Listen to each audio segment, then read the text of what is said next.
بسم اللہ الرحمن الرحیم۔ میں ہوں ڈاکٹر نوید الحسن سید اور آج کے لیکچر میں ہم پنجاب پبلک سروس کمیشن کے ٹیسٹ کے حوالے سے انتہائی اہمیت کے حامل کم سے کم 23 MCQs 100% کنفرم درست جوابات دینے جا رہے۔ ارسطو نے اپنی کس کتاب میں ریاست کی مختلف اقسام کو بیان کیا ہے؟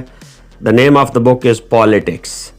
کس مفکر نے حکومت کی درجہ بندی بہتر طریقے سے کی ہے؟ لیکوک نے۔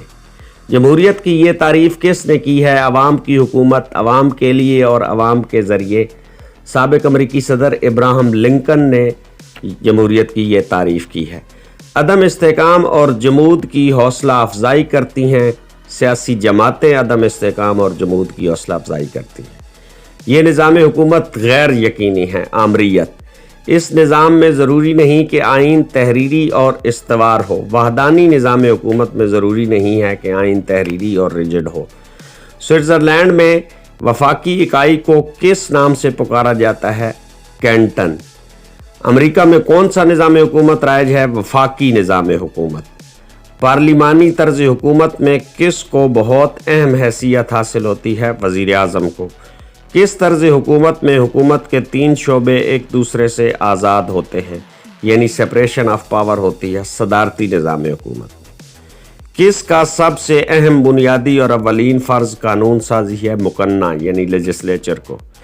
1962 کا پاکستان کا دستور کس کے دور میں وضع کیا گیا؟ ایوب خان کے دور میں۔ سوئٹزرلینڈ میں کون سی انتظامیہ ہیں؟ تکثیری انتظامیہ۔ کس طرز حکومت میں شورائی نظام کو زبردست اہمیت حاصل ہے؟ اسلامی نظام حکومت میں۔ گورننس کا لفظی معنی حکمرانی ہے۔ کس نے انسان کو اشرف المخلوقات پیدا کیا؟ اللہ تعالیٰ نے۔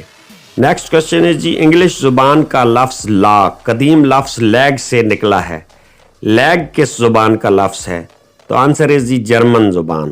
لیگ جرمن زبان کا لفظ ہے۔ یہ تعریف کس مفکر نے کی ہے؟